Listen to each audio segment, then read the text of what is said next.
Hey everyone, welcome back, and thanks for joining me. As always, appreciate you being here. Get yourself comfortable. I always recommend you get yourself fully comfy in that chair of yours. Grab a drink. I could certainly use something hot. I'm still under the weather, trying to crank out content before I get so bogged down I can't do anything. So this way I have a full month of May, and that's why my voice sounds like crap.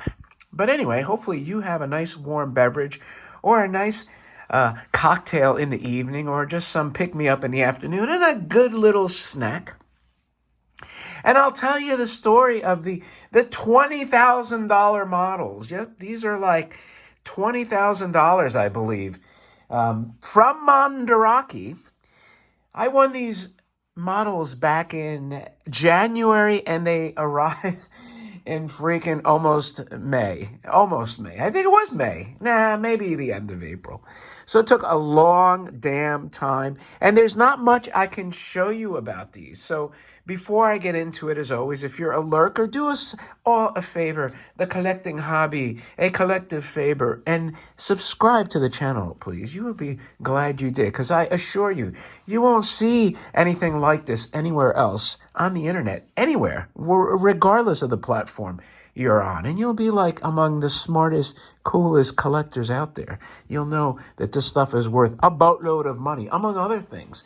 So next time you're at the garage sale with your significant other, and that couple is throwing these out in the dollar bins, you're like, holy crap, these are those $10,000 each models.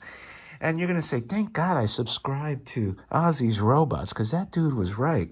That's one of the perks you get from being among the insiders. Anyway, with that out of the way, so I won these, and I got most of my Tetsujin stuff. I haven't filmed any of it, quite frankly, because it was packed to survive nuclear winter. And, you know, the way things are going with Ukraine, you never know. We might very well end up in some kind of nuclear fallout. So I just opened one, saw the Tetsujin tank. I said, you know, that's good enough for me. Let's keep our fingers crossed that the rest of the items are in there. But these models were never shipped. They did ship one model.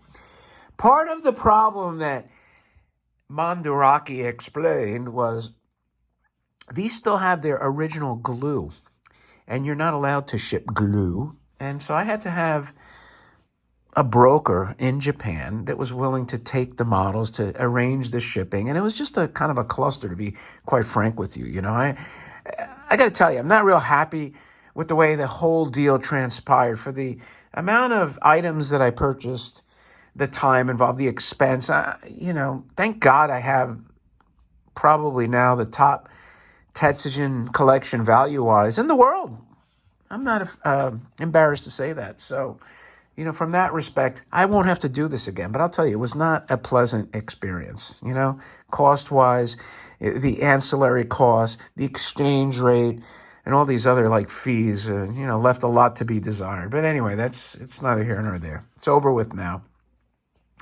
So they dragged their behind on shipping these until finally I said, look, get off your freaking rear ends and get these things shipped, you know, because look, from January to freaking, you know, to almost May, you know what I mean? You're going to make somebody wait like 4 months plus. So they finally got them. They got them to my buyer/broker, and they finally ended up here. So there's not much I can show you, because I'll give you an example. Like here is parts, right? I'm not going to open this to show you a model tree, you know, the assembly trees, because it would be a mess. Then I have to put them together, and I'm not going to put them back in these beautiful boxes. And these boxes are beautiful. Over here, see this giant box? And let's see if I can hover over. It probably won't even come out, but I have more parts in there. So it's just not worth taking them out. But I said, you know what? It's worth to show you these beautiful boxes. This one I can open. There's my little jellyfish holder.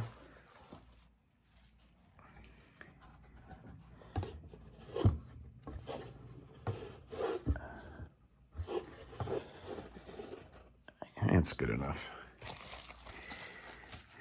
So keep in mind that models had a ridiculously ridiculously high fatality rate. Why? Because first of all, to find something sealed, unused like this, most people 60 years ago, almost 60, didn't buy this stuff to just leave it in the pack and never do anything with it. This one has instructions. It's got this band still stapled on here. And you got the parts. So just like the Captain Patrol, here's some of the parts there.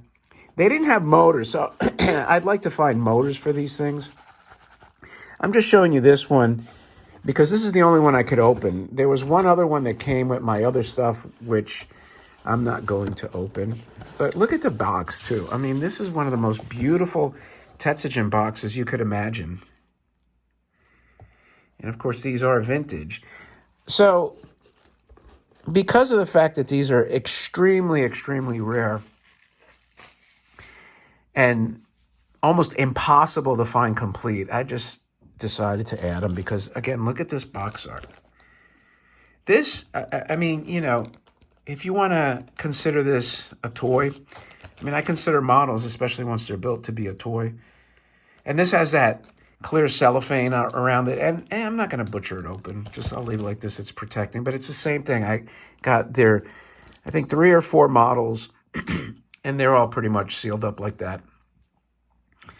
And this is another box. This shows you the item number from the Rocky. And, again, I'm not going to open this because I'm not going to transpose these into these boxes anyway. So for now, I'm just going to leave it like this. But I thought it would be cool to show you the artwork on the boxes because the artwork is absolutely stunning. And I can't get enough of it, I figured, just seeing this, how often are you going to see this? Look, you got they're shooting at the robot. You got the cops over here, the villains. It's just amazing. And same with over here, he's busting through. You got a sticker over here, by the way, the character sticker. And the Imai models, especially with robots, it's impossible to find.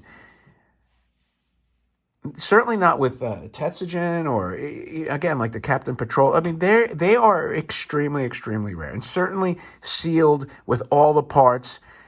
I don't know if you'll ever see these again, ever, and that's the calculation I made when I purchased these. I said, I don't know when you're ever going to find something like this. They may have been reissued, but, it's not the same thing if they were. But that's it. These are a look at these crazy rare. They're about worth, between $10,000 and $12,000 each.